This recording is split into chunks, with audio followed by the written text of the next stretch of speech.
के रण संग्राम में आप सबका हार्दिक स्वागत करती हूँ। बीसीएन न्यूज के स्टूडियो में आज हमारे साथ जुड़े हैं बडनेरा प्रभाग क्रमांक 22 से श्रीमती इशरत बानो। मैं इनका बीसीएन न्यूज की ओर से तहे दिल से इस्तकबाल करती हूँ। Welcome ma'am. नमस्कार। इशरत मैम के बारे में हम सब जानते ही हैं। पॉलिटिकल करियर के साथ साथ इन्होंने सोशल वर्कर भी अपना बहुत ही अच्छा उम्दा तरीके से कारोबार संभाला है। मैम, मैं आपसे पहला सवाल ये पूछना चाहूंगी, 1997 में आप एक अपक्ष उम्मीदवार के तौर पे चुन के आए थे, सही बात है? जी। तो इस 20 साल के गैप के बाद आज फिर 2017 के महानगर पालिका इलेक्शन में आप अपने कदम रखने जा रहे हो। जी। तो इस साल आपका क्या, इस साल भी आप इंडिपेंडेंट अपक्ष उम्मीदवार के तौर पे खड़े होना चाहते हैं या कोई अपील टिकट के लिए, पक्ष के लिए अपील? जी, मुझे कोई अच्छे पार्टी का मजबूत सहारा मिला जिससे कि अपने को जीत के आसार नज़र आए तो उससे ज़रूर लड़ूंगी इंशाल्लाह। मुझे अपने आप पर और अल्लाह की ज़ात पर पूरा यकीन है और इंशाल्लाह 20 साल में मैंने जो अपना एक कैरियर बनाई हूँ, मेरा जो एक कैरेक्टर है, जो लोगों के बीच रहन सहन है, ये आप हर किसी से बडनेरे में पूछ सकते। यही नहीं कि मुझे अमरावती शहर, अमरावती ज़िला में लोग जानते हैं और मैंने हमेशा एक समाज सेवा की हूँ, गरीबों के साथ प्यार और हमदर्दी का जज्बा की हूँ। तो मुझे अपने आप पर और अपने अल्लाह की ज़ात पर पूरा यकीन है। अगर अभी जैसे आपने अपील की है टिकट के लिए, ठीक है, लेकिन आपने जो कारभार संभाला है, 1997 में आप चुन के आए थे, उस टाइम में आप जब एक नगर सेविका थी तो उस वक्त का आपका कारभार कैसा रहा? बहुत अच्छा। उस टाइम जब आप एक पोस्ट पर थे जी, तो तब आपने किस तरीके से अपना कारभार संभाला था? मैं जब अपने पोस्ट पर थी उस वक्त मेरे साथ मेरे हस्बैंड भी थे, मन्नान खान। उनका मुझे बहुत साथ रहा। उन्होंने मुझे, वैसे भी आपने देखा होगा कि मोमेडियन समाज में बहुत पिछड़ा हुआ वर्ग मानते हैं इसे, लेकिन मुझे मेरे हस्बैंड का और मेरे घर के लोगों का इतना अच्छा साथ मिला कि मैं आगे बढ़ते ही चले गई। यानी मेरा जो हौसला था बहुत बुलंद होते चले गए। और उसके बाद जब मेरे हस्बैंड इस दुनिया में नहीं रहे, उनका डेथ हो गया, तो मैं कुछ 1 साल के लिए शॉक हो गई और उसके बाद फिर मैंने अपना नए तरीके से उसमें वैसे ही कदम रखा, यानी बनाए रखा, यानी सबके काम करना, समाज में अपना एक नाम है, दबदबा है, हर किसी गरीब की मदद करना। मेरे दर से कभी कोई भी अपनी जो भी समस्या लेके आज भी आता है वो कभी खाली नहीं जाता, खाली हाथ नहीं जाता। इंशाल्लाह मैं तो यानी माशाल्लाह हमेशा यही काम करते रहती है और अल्लाह ने चाहा तो हर वक्त करते रहूँगी। और ज़रूरी नहीं है इंसान को कि कुछ करने के लिए किसी यानी बड़ी पोस्ट की ही ज़रूरी होती है, मैं तो नहीं समझती। लेकिन अगर हम में हिम्मत है, हौसला है, अल्लाह का खौफ है तो हम ज़रूर एक दूसरे की मदद करना चाहिए। इंसान ने सबसे बड़ा दुनिया में उसका इंसानियत का दर्जा है, मैं समझती हूँ। लेकिन फिर भी मैं कहना चाहूँगी कि पोस्ट आने के बाद एक और बड़ा हथियार आ जाता है जिससे उसमें मजबूती आ जाती है और कुछ नहीं, और जिससे हम और यानी काम एक मजबूती से कर सकते हैं। तो मैं यही कहना चाहूँगी कि मैंने हमेशा सबके लिए बहुत अच्छा सोची हूँ। मेरी सोच आज भी यही है, कल भी वही रहेंगी इंशाल्लाह और मैं करती रहूँगी। जैसे कि आपने बताया है जब आप पोस्ट पर थे 1970 में, तब आपने बहुत से कार्य किए। तो जस्टम का जो सौंदर्यीकरण था वो शायद आपके हस्ते हुआ है, तो वो जब आप पोस्ट पे थे तब किया है या फिर उसके बाद आपने सामाजिक कार्य करने हेतु किया है? जी नहीं, मैं जब पोस्ट पे थी उस वक्त वाकई में यानी मुझे ऐसा इतना नहीं आता था। जब मैं एकदम से उस फील्ड में आई तो आप मानिए जब घर से चूल्हा चौके से बाहर निकलती है लेडीज, तो उसको इतना थोड़ी कोई नॉलेज होता है कि महानगर पालिका में जाने के बाद वो क्या करेंगी, कैसा फेस करेंगी। लेकिन एक दिन कुछ मेरे अपोजिशन ने मेरे बारे में कुछ ऐसा लिख दिया कि एक मोमेडियन लेडीज़ वो क्या कर सकेगी, वो क्या जयस्तंभ का सौंदर्यीकरण करेंगी। और वैसे ही मैं तो समझती हूँ 50 सालों से किसी ने जयस्तंभ को देखा भी नहीं था। तो मुझे एक दिन बहुत दुख हुआ घर में जाके कि या अल्लाह, मैं क्या ये काम कर सकूंगी, जयस्तंभ का सौंदर्यीकरण कर सकूंगी मैं? और इतने सारे काम हैं, लोग मेरे बारे में पेपर में ऐसा देते हैं। मुझे बहुत दुख हुआ उस चीज़ का। और मैं उस वक्त में एक कड़ू मैडम थे हमारे, उनके पास गई और मेरे आँख से आंसू निकल गए कि मैडम ये बताइए कि मैं क्या जयस्तंभ का सौंदर्यीकरण कर सकती हूँ? कोई ऐसा फंड है अपने महानगर पालिका में? तो वो बोले मैडम बेस्ट ऑफ लक। मैं बोली कैसा? बोले आज ही एक ऐसा फंड आया है जिससे हम 5 स्पॉट को सौंदर्यीकरण कर सकते हैं। तो मैंने कही कि क्या मुझे मिल सकता है? बिल्कुल, बोले आपको मिल सकता है बोले। तो उन्होंने मुझे उसी वक्त सौंदर्यीकरण के लिए 7 लाख रुपए सैंक्शन किए और उन्होंने ये भी बताया कि भाई आपको कुछ चौड़ा करने के लिए वहाँ कुछ लोगों को हटाना पड़ेगा। तो मैं बोली अगर हटाना पड़ेगा मैडम तो मुझे सौंदर्यीकरण नहीं करना है, मैं ऐसा तो नहीं कर सकती। फिर वो बोले ठीक है, नहीं बोले जब आपके ऐसे ख्यालात हैं तो आप उसको वैसे ही कीजिए। तो ये समझिए कि मेरी जो दिली ख्वाहिश थी, जो भी मेरे दिल में जज्बात थे कि भाई मैं वाकई में कर सकूँगी क्या, तो अल्लाह ने मुझसे करवाया ये काम और हो गया। तो यानी वाकई में उसको 50 साल में किसी ने भी नहीं किया था, पहली बार मैंने जयस्तंभ का सौंदर्यीकरण उस वक्त की। फिर उसमें हमने एक नेम प्लेट भी लगवाए थे। तो नेम प्लेट के लिए बहुत से विरोधियों ने मेरा यानी बहुत ही यानी वहाँ पर एक वो किए, यानी हमारा बहुत विरोध किया उन्होंने। और उन्होंने किया कि एक मोमेडन लेडीज़ का जयस्तंभ पे नाम नहीं होना चाहिए। तो उस वक्त में हमारे धनविजय अंकुश साहब थे, उन्होंने मुझे फ़ोन किया कि मैडम आप तो इतनी बड़ी काम करने वाली हो, इतनी बड़ी हौसले वाली हो, एक नाम से क्या होता है? मैं बोली नहीं सर, मुझे नाम नहीं चाहिए। अगर मान लो लोगों में इस तरह की बात है, मेरे लिए बडनेरा मेरा एक परिवार है और वहाँ के लोग अगर ऐसे लड़ेंगे तो मुझे बिल्कुल पसंद नहीं है। मैं तो इसके लिए अपनी कुर्बानी दे दूँगी, मेरा नाम इसी वक्त आप वहाँ से हटा दीजिए। मैंने उनसे कहा, उसी वक्त वो फिर नाम हटा दिया गया, वरना लोगों ने कर्फ्यू लगने वाली यानी नौबत आ गई थी। और मैंने अपने समाज के लोगों को भी कहा कि नहीं, हमें कोई ऐसा कुछ करना नहीं है, हमें सबको लेकर चलना है। और वाकई में आज मेरे समाज में सब लोग मुझे चाहते हैं, प्यार करते हैं। तो मैं तो समझती हूँ कि मेरी सब में बड़ी जीत यही है। ये हुई जयस्तंभ के सौंदर्यीकरण की बात, मतलब ये हुई एक ज्योग्राफिकल बोलते हैं, हमें वातावरणिक आपने एक उसमें परिवर्तन लाया है। जी, ठीक है। इसके अलावा और किस तरीके के सामाजिक कार्य लोगों तक, मतलब लोगों की समस्या हल होने तक, लोगों की दुविधाएं हल होने तक आपने किस तरीके के काम किए? जी, मैंने जहाँ लोगों को नल की ज़रूरत थी, हैंडपम्प की ज़रूरत थी, जहाँ लोगों को लाइट्स की ज़रूरत थी, ये तो एक नगर सेवक आम तौर पे करता ही है। लेकिन उसके अलावा भी मुझसे यानी जैसे एक हमारी स्कूल बहुत खस्ता हो गई थी, उर्दू स्कूल, जिसमें यानी छत में से पानी आता था। तो वो भी अल्लाह ताला ने मेरी दुआओं से कुछ मुझे ऐसे फंड्स मिले जिसके वजह से मैंने वो भी काम करवाई। उस स्कूल में आज शादियां होती हैं कम पैसों में, उस स्कूल में बच्चे पढ़ रहे हैं, वो भी यानी अब महानगर पालिका की स्कूल है और कम पैसे में बिल्कुल यानी एक उस पर ही बगैर पैसों के ही पढ़ाई होती है। तो मुझे आज बहुत खुशी होती है उस स्कूल को देखकर कि भाई चलो यानी एक डेवलपमेंट अपन ने जो करवाए हैं तो आज उसका यानी सब लोग वो फ़ायदा ले रहे हैं और मेरी तो यही ख्वाहिश रहती है। उसके अलावा मैंने एक शॉपिंग कॉम्प्लेक्स बनाया जिसका नाम मौलाना आज़ाद शॉपिंग कॉम्प्लेक्स रखा गया। उसमें भी आज बहुत सी दुकानें लगी हुई हैं। यानी अब मैं क्या बताऊँ कि मुझे पूरा यकीन है कि मैंने अपने कार्यकाल में 80% काम की हूँ, 80% काम की हूँ। और मेरा तो ऐसा था कि मैं जब चुनकर आई थी तो मैंने एक पेन और कागज़ लेके हर तरफ घूमी। मैं चुनकर आने के बाद कि बताइए आपकी क्या समस्या थी, आपकी क्या समस्या थी, और वो समस्या को मैंने जानते हुए बिल्कुल यानी धीरे धीरे, और मैंने भी ये भी कह दी थी कि देखिए मैं कोई खुदा तो नहीं हूँ जो पूरे काम करूँगी, लेकिन इंशाल्लाह मैं आपके काम करने की कोशिश करूँगी।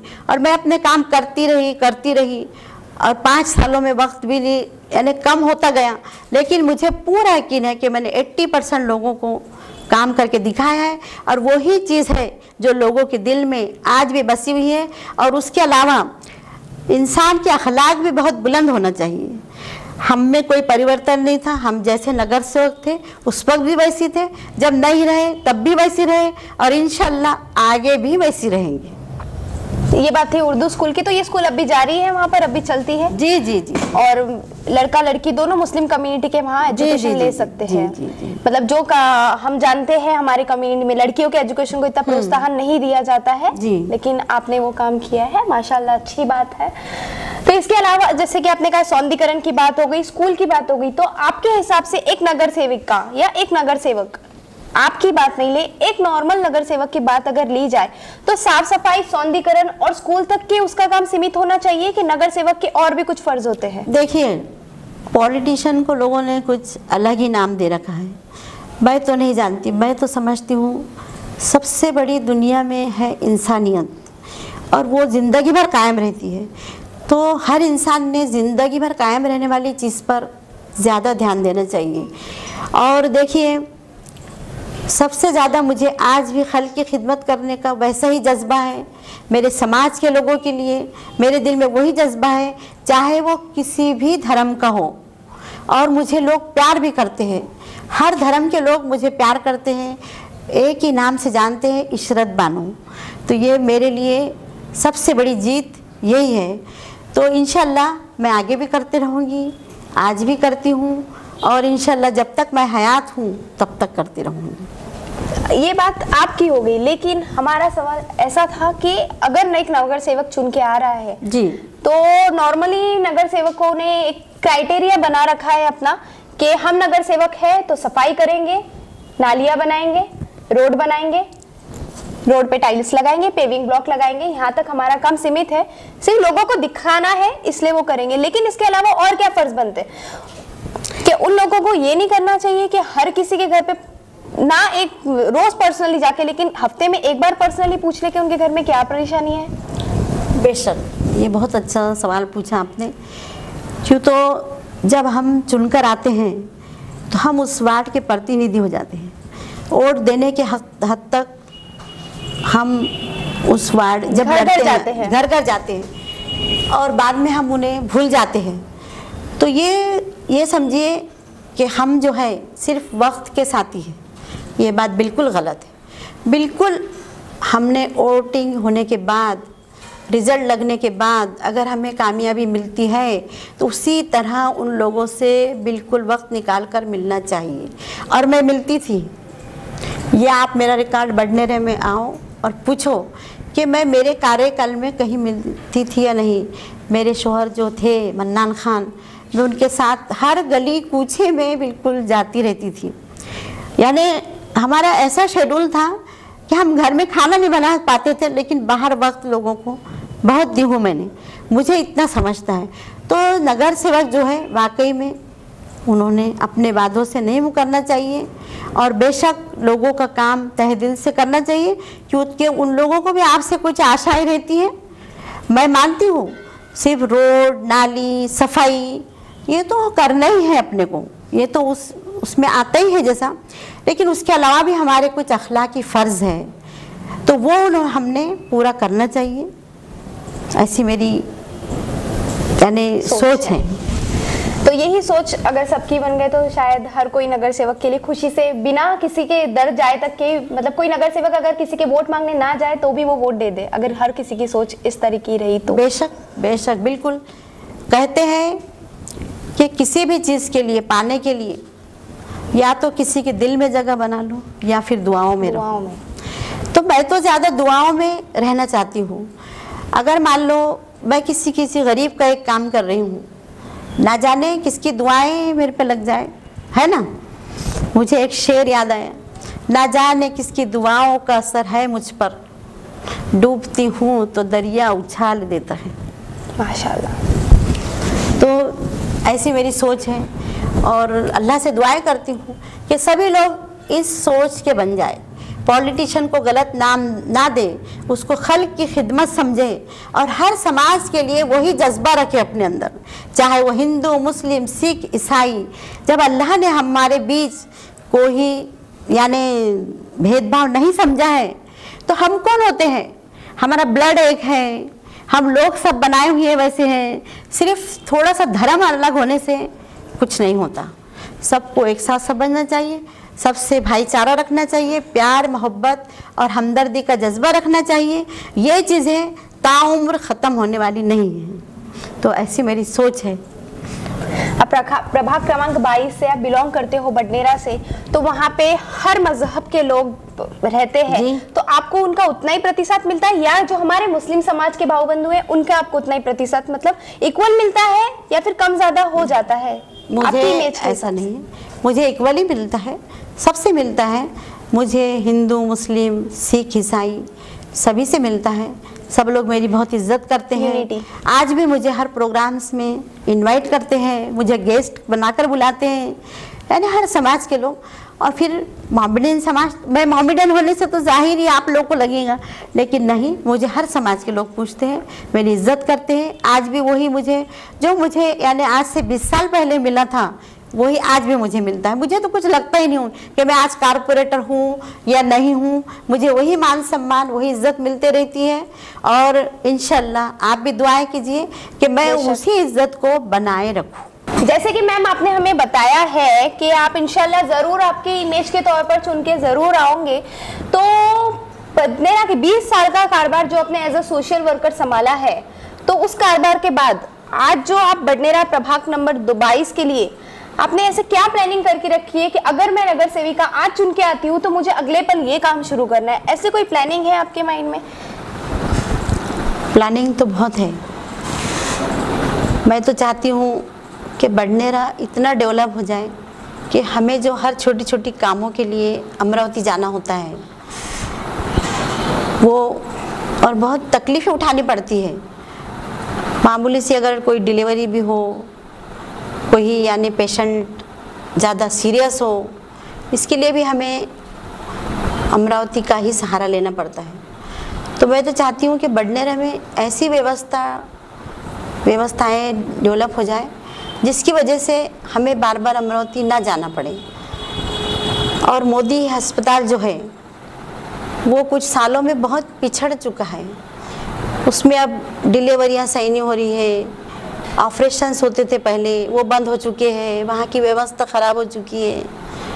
उस पर भी ख़ास काफ़ी ध्यान देना है कि आए दिन मेरे पास कुछ लोग आते रहते हैं, गरीब लोग, और वो जब कहते हैं तो मुझे बहुत तकलीफ़ होती है।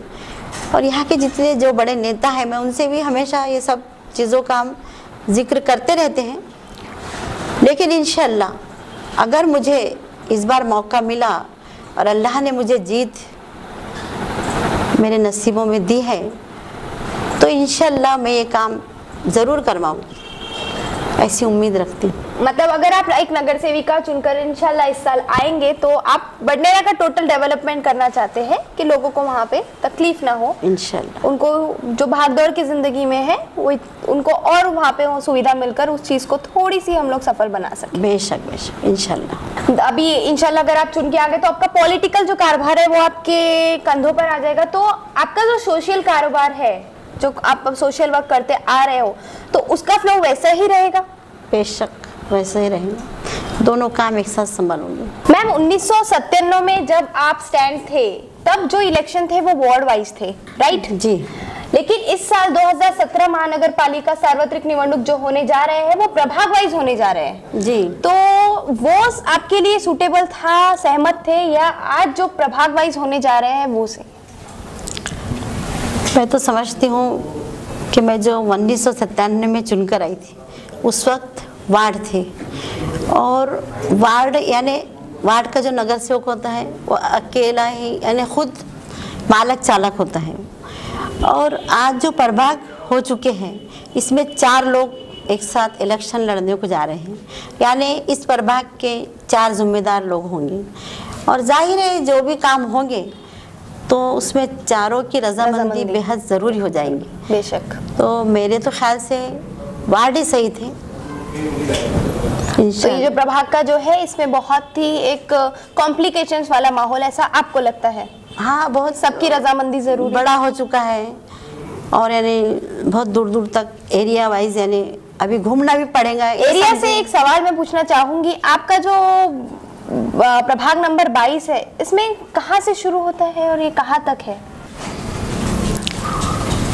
इंजीनियरिंग कॉलेज से शारदा नगर तक, और बरूड़ा से रेलवे क्वार्टर तक।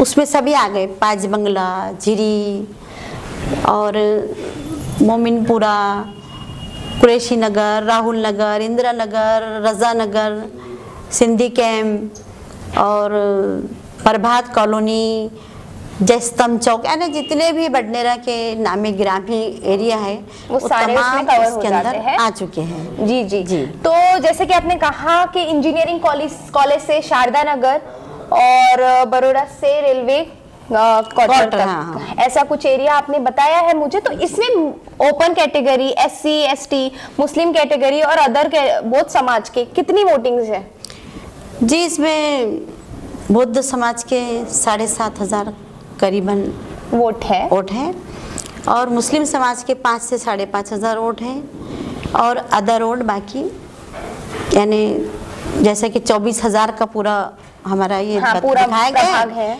तो अदर वोट बाकी, अदर जो बचे हुए हैं वो अदर में है। तो इस तरीके से आपकी वोटर और आपका प्रभाग का पूरा 24,000 वोटिंग है।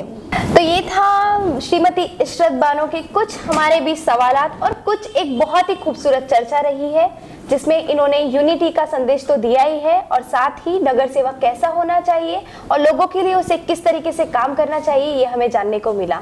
मैं इशरत बानो का तहे दिल से इस्तकबाल करती हूँ एक बार फिर से और उनका तहे दिल से शुक्रगुजार हूँ कि उन्होंने VCN न्यूज को अपना मूल्यवान समय दिया।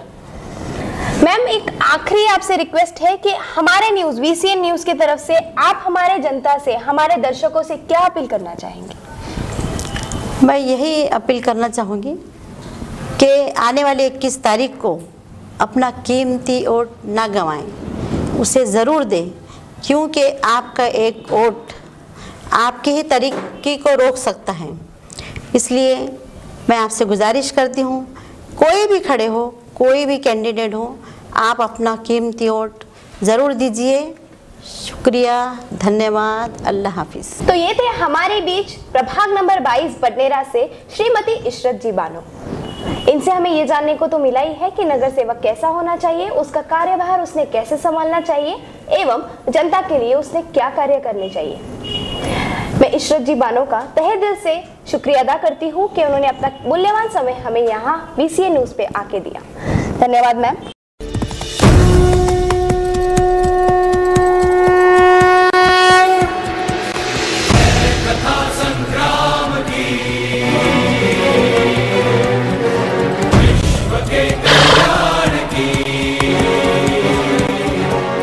शक्ति